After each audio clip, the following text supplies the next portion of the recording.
11:52 and it's Thursday morning. MPs have described the bed and breakfast accommodation some 16-year-olds are given when they leave care in England as unsafe and frightening.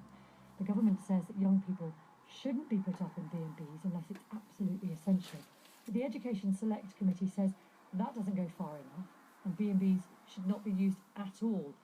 Craig Anderson spent time in bed and breakfasts when he left the care system. You were, 16, Craig? I was, yeah. And your time in foster care came to an end? Yeah, the placement had to unfortunately come to an end, and there was just no place for me to go as such, so I was given the option of going to a bed and breakfast with hopefully a permanent solution being brought to the table before too long, but that just wasn't the case. I found myself left in a bed and breakfast situated above a pub at the age of 16 for, it was about 10 months. I was there until the owners of the bed and breakfast slipped a note under my door one day saying that they wanted me out within a week, and it wasn't until then that they actually started working really hard to find a more permanent solution for me.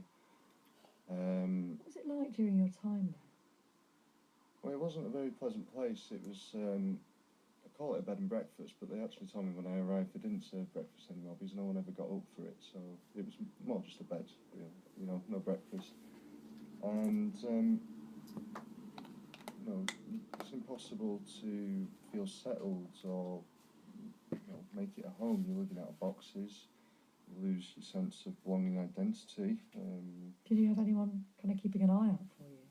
Yeah, you know, I still had my key worker who was in touch on a weekly, every other week basis kind of thing to try and, you know, just to make sure that I was okay and everything. But, and I just want to make the point, it's not the people, you know, it's not the key workers' fault. It's not like they're leaving you there. It's the actual system and how it works. They have to work to a script. It's a lot of responsibility to ask. I mean, some 16-year-olds would cope okay with that maybe, but a lot of others would not really have the maturity to deal with that kind of independent living, I would think.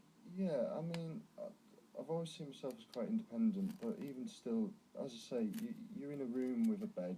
You don't have cooking facilities. You have no laundry facilities. So how did you look after yourself?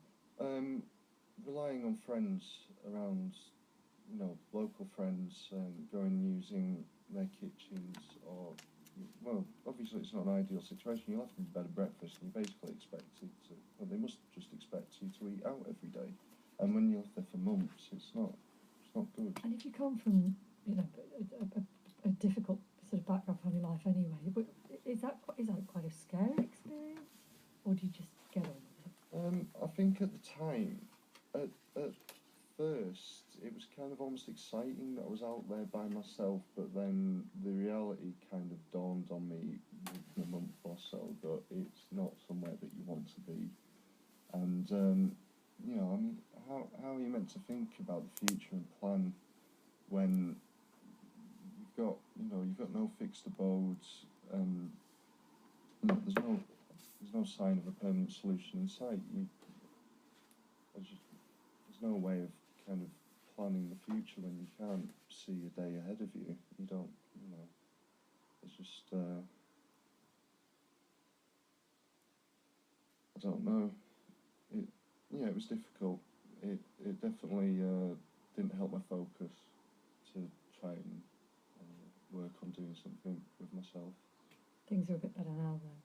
Yeah, you know, a little bit. I'm currently volunteering on it's called Goal Project, Get On and Living Youth Project, which is a independent living course and mentoring project with Carrie Wilson from the Care Leavers Association. This is trying to assist and help young people in similar situations making the transition from the care system into independent living. So I'm hoping that I can share my experiences of other people coming through the back end of the system and help them get on their feet. And we haven't even had time to talk about the fact that you had cancer and you've got chemotherapy, so you're battling that as well. You're looking great shape now. Are you feeling okay? Thank you very much. You know, I'm not too bad. So I finished my last bit of chemo about 2 months ago. The tiredness is, you know, still there at times, and just about getting my hair back. So, you know, getting out the other side of it now, and it's good. And if anything, it's kind of given me a bit more motivation than what I had before I got the diagnosis. And you know, I'm hoping I can move on with my life and try and help other young people. Well, thanks very much for talking to us. It's been really nice to meet you, and good luck with all the work that you're doing. Thank you very much. That was Craig Anderson, who was in the care system as a 16-year-old, left